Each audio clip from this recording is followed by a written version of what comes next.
aujourd'hui dans une vidéo spéciale bilan du marathon Harry Potter organisé par Cassandra de la chaîne Croque les mots. Et donc ce marathon s'est passé fin du mois dernier, oui c'est ça, fin du mois de mai.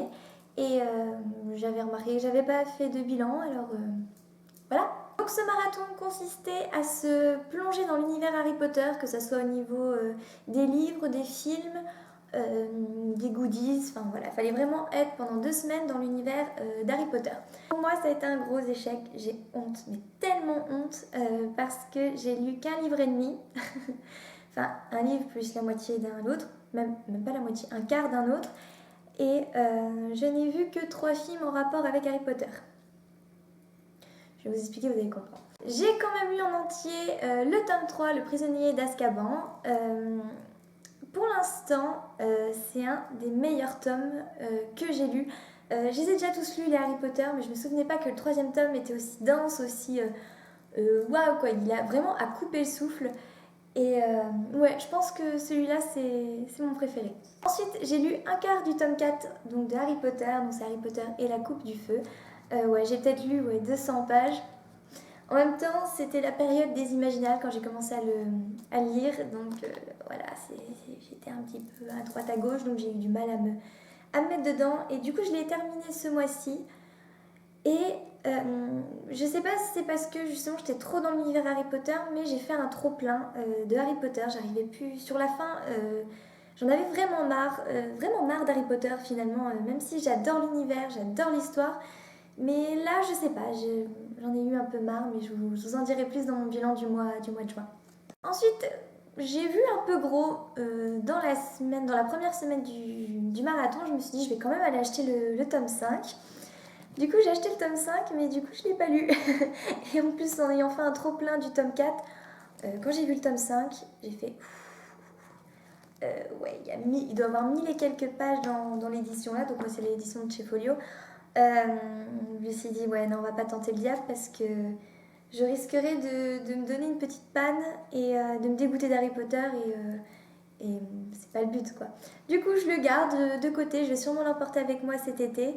Euh, Comme je peux pas prendre trop de livres et que je vais prendre que des gros livres, je pense que celui-là se lira tout seul pendant les vacances d'été. Je me suis quand même plongée à fond dans Harry Potter en regardant les films, surtout que mon chéri n'avait jamais vu les films. Du coup, avant le marathon, on avait vu les 6 premiers films. Et du coup, je lui ai fait regarder les 2 derniers films, donc les 2 parties des Reliques de la Mort. Donc voilà, en plus, je les avais vus que 2 fois. Je crois que j'étais allée. Les 2 films-là, je les avais vus au cinéma.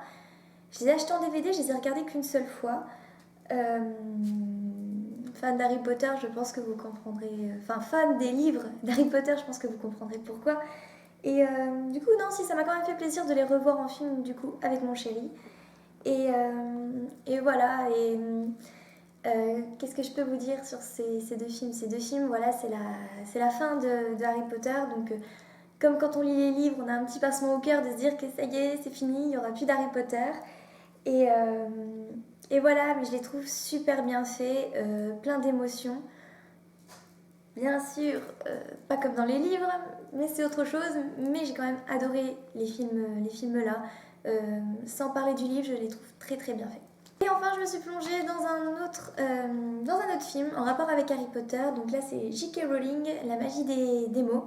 C'est un film qui lui est complètement dédié, c'est un téléfilm en fait, et ça lui est dédié de A à Z, donc son histoire, comment l'idée d'Harry Potter lui est venue, comment elle a fait Harry Potter, dans quelles conditions elle a fait ses livres, et je le trouve vraiment très bien fait. Et si vous êtes des écrivains en herbe, regardez-le, vous allez avoir vraiment envie d'écrire, et, et voilà, je vous le recommande.